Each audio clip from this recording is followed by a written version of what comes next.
মাঝরাতে মা আমাকে ঘুম থেকে ডেকে বললেন, অবন্তী, তোর বাবা তো আর একটা বিয়ে করে বউ নিয়ে এসেছে। কালকে সকালে উঠে আমরা এ বাড়ি ছেড়ে চলে যাব। তুই তোর সব কিছু রাতেই গুছিয়ে রাখ। তখন আমার বয়স মাত্র 8 বছর, কিন্তু সেই রাতের কিংবা তার পরদিন যা কিছু ঘটেছে সবই আমার মনে আছে। এই পৃথিবীতে আমি আমার বাবাকে সবথেকে বেশি ঘৃণা করি। আমার ঘৃণিত লিস্টের মধ্যে বাবা ছাড়া আর কেউ নেই। এমনকি বাবার দ্বিতীয় স্ত্রী, তিনিও সেই লিস্টে নেই। কারণ আমি ছোটো মাকে খুবই পছন্দ করি। তাছাড়া তার কোনো সন্তান হয়নি। যেই দিন বাবা দ্বিতীয় বিয়ে করে তার পরদিন সকালবেলা বড় চাচা মায়ের সামনে এসে হাত জোড়ো করে কথা বলে। চাচা হচ্ছে আমাদের বাড়ির রাগী একজন বেশ মানুষ, নম্র থাকেন, কিন্তু একমাত্র মায়ের সঙ্গে বড় বড় সিদ্ধান্ত তিনি বাবার কাছে না বলে মায়ের সঙ্গে পরামর্শ করতেন। চাচা বিনয়ী হয়ে বললেন, তুমি আমার ভাইয়ের কী ধরনের শাস্তি চাও বলো। যদি বলো পুলিশের কাছে দিয়ে সারা জীবন জেলে রাখতে, তাহলে সেই ব্যবস্থা আমি করব। কত বড় হারামজাদা এমন ভালো বউ রেখে আবার বিয়ে করেছে। মা শান্ত গলায় বলল, ভাইজান, আপনি আমার জন্য উত্তরাতে একটা ফ্ল্যাটের ব্যবস্থা করেন। আমি আমার মেয়েকে নিয়ে সেইখানেই থাকব। এই বাড়িতে আর কোনো দিন আসবো না।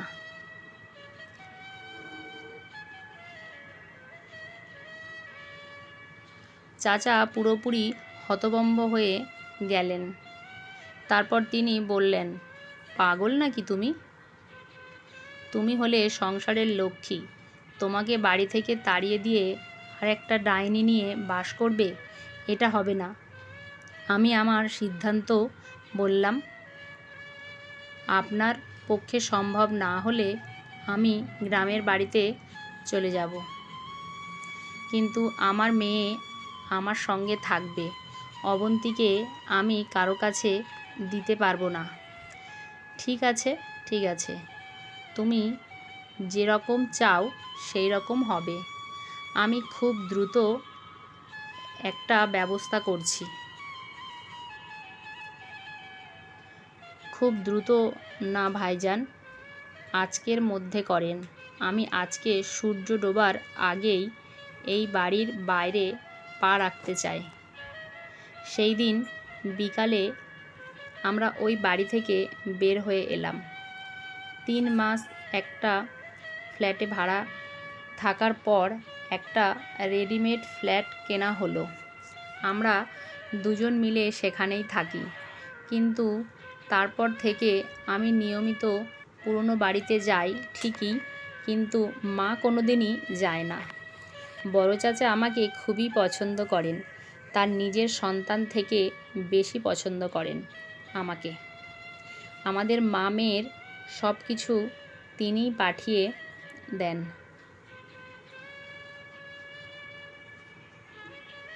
ঢাকা শহরে বিভিন্ন ব্যবসা আছে আমাদের, তাই টাকা পয়সা নিয়ে কোনোদিনই ভাবতে হয়নি।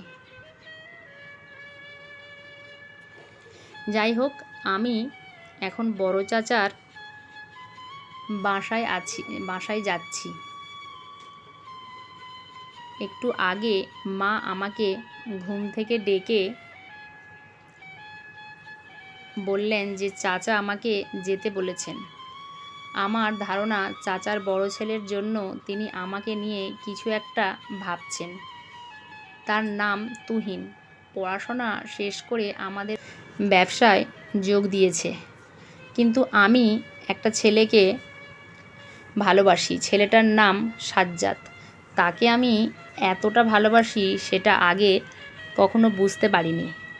কিন্তু বছর খানেক আগে সে যখন আমার আমায় অপমান আর অবহেলা সহ্য করতে না পেরে হারিয়ে গেল, তখন থেকে আমি তাকে খুঁজতে লাগলাম। সাজ্জাদের বিষয়ে কিছুটা আপনাদের জানানো দরকার আছে, তাই সামান্য ধারণা দিচ্ছি। আমার নিজের একটা ছবি প্রোফাইল পিকচার হিসাবে সেটা করা নিয়ে ওর সঙ্গে রাগারাগি হলো। তার কাছে মনে হয়েছে এটা দেয়া ঠিক না, কি দরকার ফেসবুকে ছবি দেয়া। কিন্তু আমার কথা ছিল, এতে সমস্যা কি? পরিচিত মানুষ ছাড়া কেউ ফ্রেন্ড লিস্টে নেই, তাহলে সমস্যা কি? সমস্যা নেই, আবার আছে, তুমি ডিলিট করো। ঠিক আছে, তুমি তোমার জেদ নিয়ে থাকো। তারপর 3 দিন ধরে কথা বন্ধ। আমিও কল করি না, সেও আর কল করে না। সেই দিন বান্ধবীর সঙ্গে উত্তরা জমজম টাওয়ারের রেস্টুরেন্টে গেলাম। আমার বান্ধবীরা সাজ্জাদকে বজ্জাত বলে ডাকে। তানিয়া বলে, তোর বজ্জাতের কি অবস্থা? আমি বললাম, মানুষের নাম নিয়ে রসিকতা করা ঠিক না তানিয়া, ওর নাম সাজ্জাদ। ঠিক সেই মুহূর্তে সাজ্জাদের কল এলো। আমি বেশ অবাক হলাম, তাই প্রথম কল রিসিভ করতে পারিনি। তানিয়া বলল, কে কল দিয়েছে, বজ্জাত নাকি? হ্যাঁ।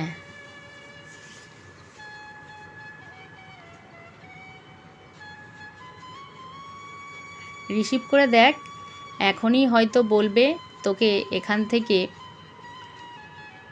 বের হয়ে যেতে, তারপর সে তোকে নিয়ে ঘুরতে যাবে। অসম্ভব, 3 দিন ধরে আমাদের মধ্যে ঝগড়া চলছে, তাই সেরকম কিছু বলবে না। আর বলবেই আমি যাবো কে নাকি? আমার কাছে বান্ধবী আগে, তারপর বয়ফ্রেন্ড। কল রিসিভ করলে ওই বড় বড় কথা থাকবে তো অবন্তী? থাকবে না কেন? আজব তো।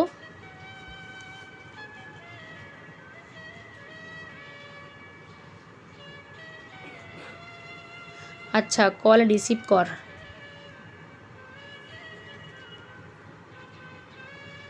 আমি কল রিসিভ করলাম। তানিয়া হাত বাড়িয়ে লাউডস্পিকার অন করে দিল। আমি তার কথা শোনার জন্য অপেক্ষা করছি। হ্যালো অবন্তী? হ্যাঁ বলো। সরি অবন্তী।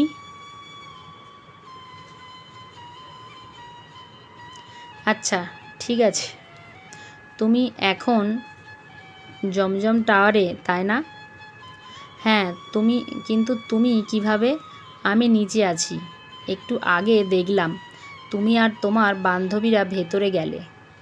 তুমি এক কাজ করো, তাদের কাছে বিদায় নিয়ে চলে আসো, আমরা দিয়াবাড়ি যাব।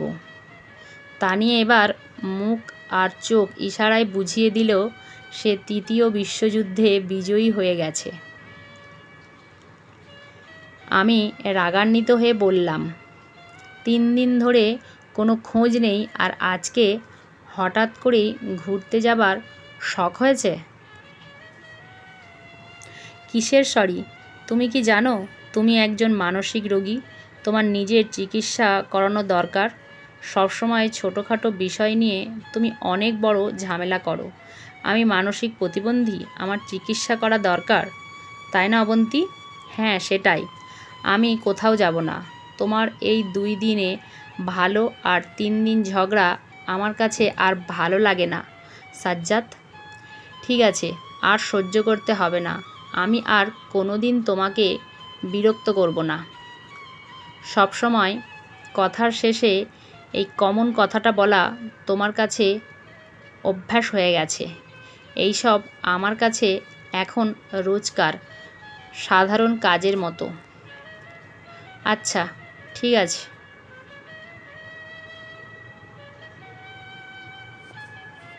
সাজ্জাদের সঙ্গে সেটাই আমার শেষ কথা ছিল। সেই দিন রাতে আমি তাকে কল করেছিলাম, কিন্তু তার নাম্বার বন্ধ ছিল। এরপর আর সেই নাম্বার ওপেন করা নেই। যত ধরনের যোগাযোগ করার পথ ছিল সবগুলোই বন্ধ করে দিয়ে সে আমার জীবন থেকে চলে গেছে। আর তারপর থেকেই আমি তাকে অনুভব করতাম। বড় চাচা আমার সাজ্জাদের কথা জানতেন। এখনও তার সঙ্গে কথা হলেই তিনি সাজ্জাদের কথা জানতে চায়। সাজ্জাদের সঙ্গে আমার পরিচয় হয়েছিল ট্রেনের মধ্যে। রাজশাহী গিয়েছিলাম বড় মামার বাসায়। তিনি সেখানে সরকারি চাকরি করেন। রাজশাহী থেকে ফেরার পথে ট্রেনের মধ্যে সাজ্জাদের সঙ্গে আমার পরিচয়। বড় চাচা আমার জন্যই অপেক্ষা করছিলেন। আমি তার কাছে আসতেই তিনি হাসি হাসি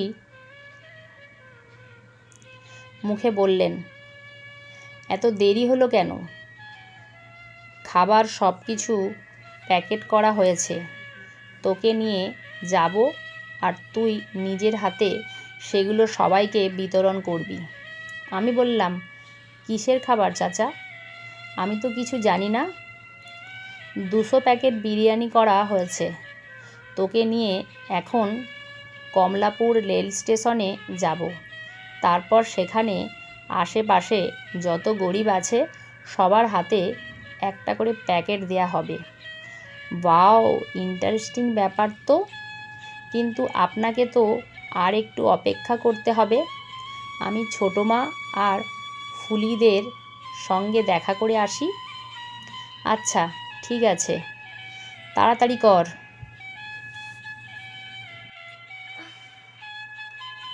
ছোটো মা আমাকে দেখে জড়িয়ে ধরলেন। আমার সব সময় একটা অস্বস্তি লাগে, কিন্তু সন্তানহীন এক মায়ের সামনে কিছু বলতে পারি না। ছোটো মা মাঝে মাঝে আমাদের বাসায় যান। সকালে গেলে তিনি দুপুরে খাবার খেয়ে তারপর ফিরে আসেন। মা তার সঙ্গে কখনো খারাপ ব্যবহার করে না, বরং তিনি গেলেন সেই দিন সব টাটকা খাবার রান্না হয়। বাজার থেকে টাটকা মাংস, শাকসবজি সবই আনা হয়। একজন একজন করে সবাইকে খাবার দিচ্ছি আর সবাই আশীর্বাদ করতে লাগে। তবে বেশিরভাগ আশীর্বাদই হচ্ছে ভালো যেন স্বামী পায়। আমার ইচ্ছা করছে তাদের বলি যে আমি যেন আমার সাজ্জাদকে খুঁজে পাই। আপনারা আমার জন্য দোয়া করেন। আমি একটা মানুষকে খুঁজে পাচ্ছি না, কিন্তু আমি বলতে পারি না। চাচা সঙ্গে থাকে তাই আর বলা হয়ে ওঠে না। চুপচাপ মনে মনে বলতে হয়, কারণ চাচা সবসময় সাজ্জাদের কথা জানতে চায় ঠিকই, কিন্তু সেটা তার সন্তুষ্টির জন্য। আমার মুখে যখন জানতে পারেন সাজ্জাদকে খুঁজে পায় নাই কখনো, তখন তার চেহারা উজ্জ্বল হয়। আমি বুঝতে পারি, কিন্তু কিছু বলতে পারি না। চাচার ছেলের বউ হয়ে সারা জীবন থাকার মতো কোনো ইচ্ছা আমার নেই। হঠাৎ করে চোখ আটকে গেল। স্টেশনের একটা সিমেন্টের বেঞ্চে সাজ্জাদের মতো কেউ একজন বসে আছে। আমি প্যাকেট রেখে দ্রুত সেদিকে ছুটে গেলাম। সত্যি সত্যি সাজ্জাদ বসে আছে। আমি হাসবো, কাঁদবো, নাকি তাকে জড়িয়ে ধরে কথা বলবো বুঝতে পারছি না। সাজ্জাদ আমাকে দেখে অবাক হয়েছে নিশ্চয়ই, কিন্তু আমার নিজের অবাক হবার আর কিছু অপেক্ষা করছিল।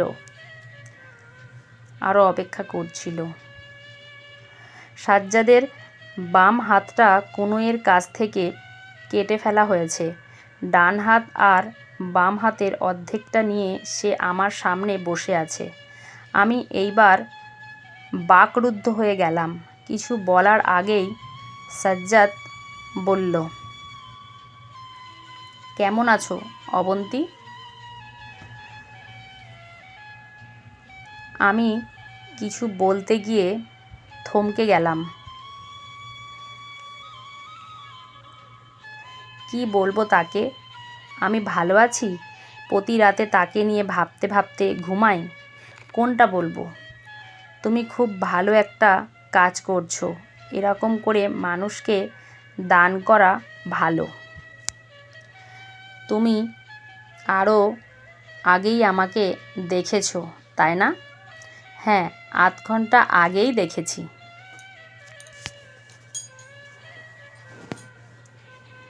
ডাকলে না কেন? তোমার হাতের এই অবস্থা, অ্যাক্সিডেন্টে হাতটা চলে গেছে। তাছাড়া সব কিছু ঠিক আছে। তুমি কেমন আছো?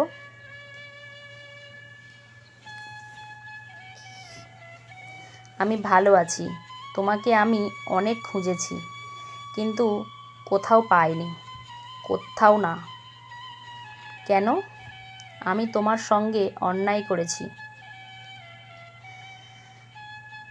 বিশ্বাস করো, আমি তোমার কাছে সরি। একটা সময় আমি প্রতিদিন সরি বলতাম। তোমার এরকম অবস্থা হলো আর তুমি আমাকে জানালে না কেন? আমাকে কি একবার হলেও জানাতে পারতে না? কি হতো তাহলে? যে মানুষ আমাকে সুস্থ আর স্বাভাবিক অবস্থায় তাড়িয়ে দিয়েছে, আমাকে মানসিক প্রতিবন্ধী বলে চিকিৎসার পরামর্শ দিয়েছে, সেই মানুষের সঙ্গে আর শারীরিক প্রতিবন্ধী হয়ে কিভাবে যাব? তখন আমার সব ঠিক ছিল, তবুও আমাকে কত কথা শুনতে হয়েছে। আর এখন আমার একটা হাত নেই অবন্তী, তাই আর কোন মুখে আসি বলো? আমি কোনো কথা খুঁজে পেলাম না। চাচা আমার পাশে এসে দাঁড়িয়ে আছে, আমাদের কথাবার্তা শুনছে নিশ্চয়ই। আমি সাজ্জাদের ডান হাতটা ধরে বললাম, আমি তোমাকে এইভাবে নিজের করে পেতে চাই। আমার কোনো সমস্যা নেই, তুমি আমার সঙ্গে চলো সাজ্জাদ।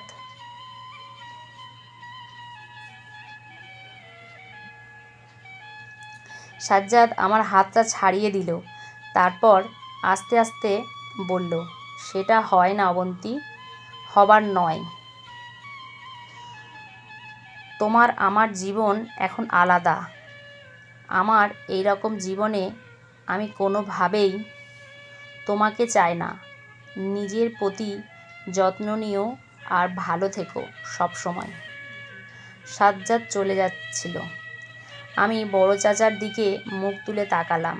চাচা আমাকে চোখের ইশারায় কিছু বলে দিল, যার অর্থ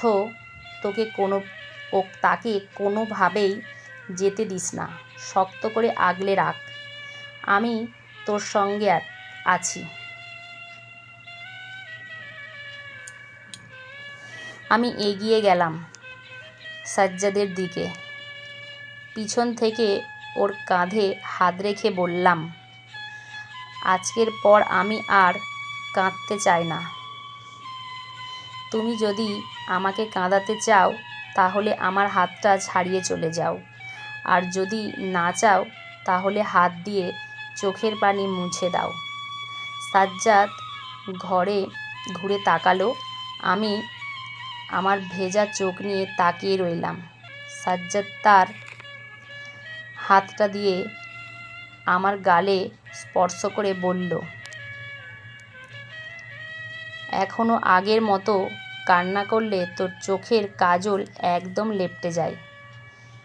তোমার কি মনে হচ্ছে সর্বপ্রথম তোমার চোখের কাজল দেয়া নিয়ে আমাদের কথোপকথন শুরু হয়েছিল?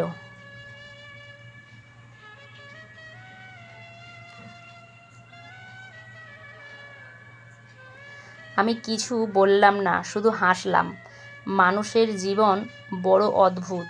চাওয়া পাওয়া পৃথিবীতে, শুধু ভালোবাসা যেন দামি।